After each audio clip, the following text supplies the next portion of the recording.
Ever wondered why an anime with seemingly horrible art could still capture the hearts of millions?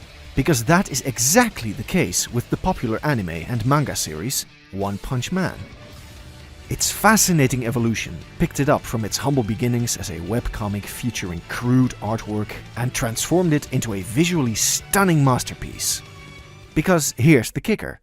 An art style isn't always appealing just because of all its artistic technicalities. The true charm, as we'll see, lies in its ability to tell a good story, captivate audiences, and transcend the boundaries of traditional aesthetics. There is panty or no panty. It's mysterious. One Punch Man was originally created by One as a hobby, and it reflected in his art style. It was simplistic and cartoonish, might even be described as intentionally crude, but really it was just bad. The line art is rough and childlike, the backgrounds are basically a bunch of scribbles, and it's clear the artist lacks an effective grasp of human anatomy. This makes the fights look wonky, which is a huge disadvantage since it's an action comedy, and most of the time you can barely tell what's happening. All the lines sort of blur together to make one hodgepodge of messy artwork. It looks unprofessional and, frankly, quite horrible, to a point where it makes you wonder how it even gained the level of recognition it has today. But as you'll realize once you start reading the webcomic, One may be bad at drawing, but he has a real knack for telling incredible stories with relatable, interesting characters and a plot that subverts your expectations, despite all the bad storytelling cliches it uses.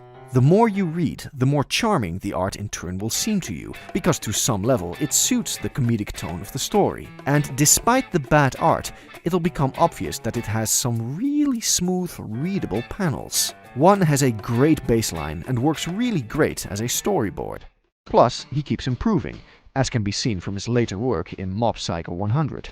These hidden gems within the origins of the One Punch Man manga are what attracted Yusuke Murata, an award-winning manga artist, to reach out to him for a collaboration. He saw an amazing story with great potential and took the reins of its manga adaptation.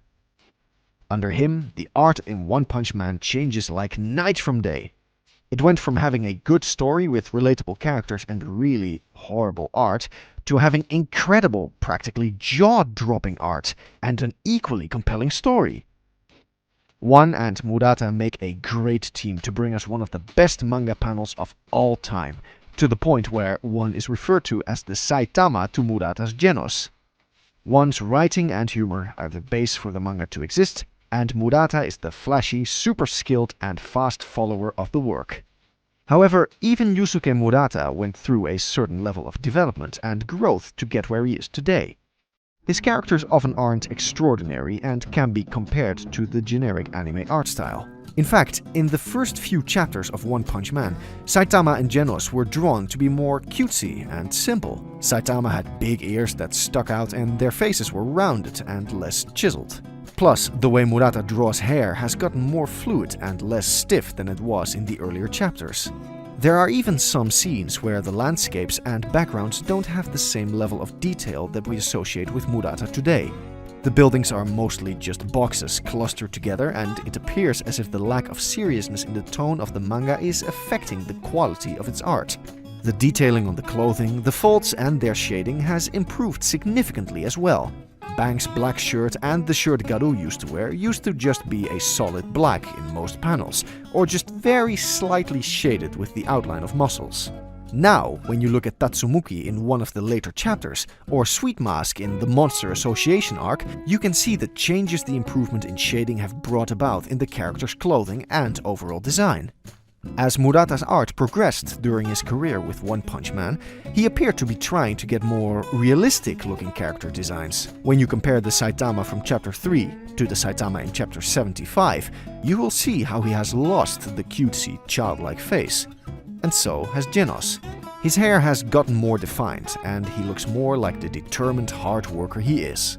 This bid to get characters to look more realistic has made it clear how Murata has improved, which is crazy because when he started, he wasn't so shabby to begin with and was already one of the most popular artists of the time.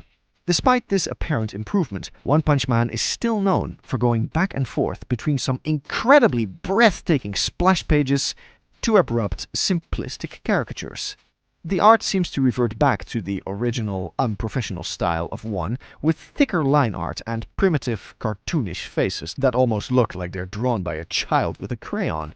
This is what created the famous Saitama, okay, meme, taken from Saitama's face-off against Boros. The other character alongside Saitama, who most often reverts to their goofy cartoon form, is Tatsumaki. However, at this point in the manga's progression, you cannot mistake this change for anything but the visual gag that it is. Yusuke Murata deliberately imitates One's original designs for comedic effect, and it works wonderfully. Murata uses this gag to highlight different aspects of the personalities of his characters. It reflects how unseriously Saitama takes his surroundings, and how childishly Tatsumaki can behave sometimes.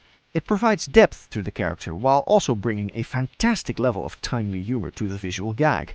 Therefore, this change is in no way a mistake or lack in the quality of the art, because by now Murata excels at what he does, and there is hardly any room for bad art. He is now known for his detailed character designs and anatomical accuracy.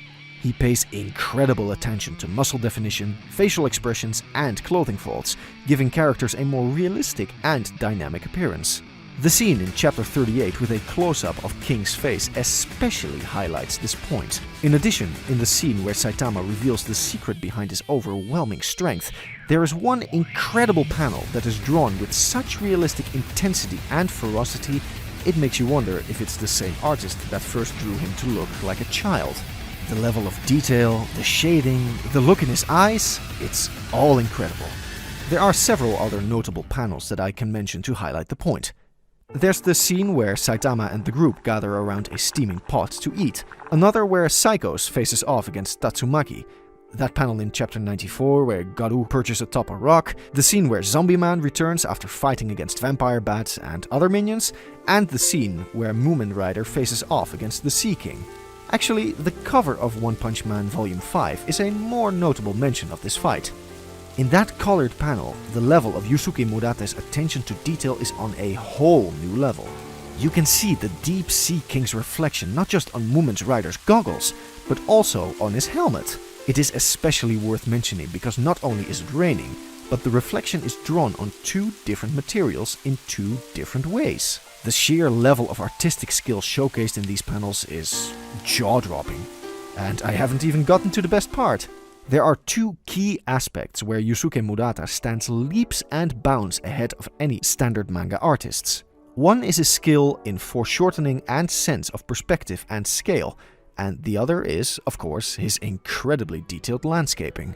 Fight scenes are notoriously difficult to draw because of the skill it requires to showcase discernible movement in all manner of different poses.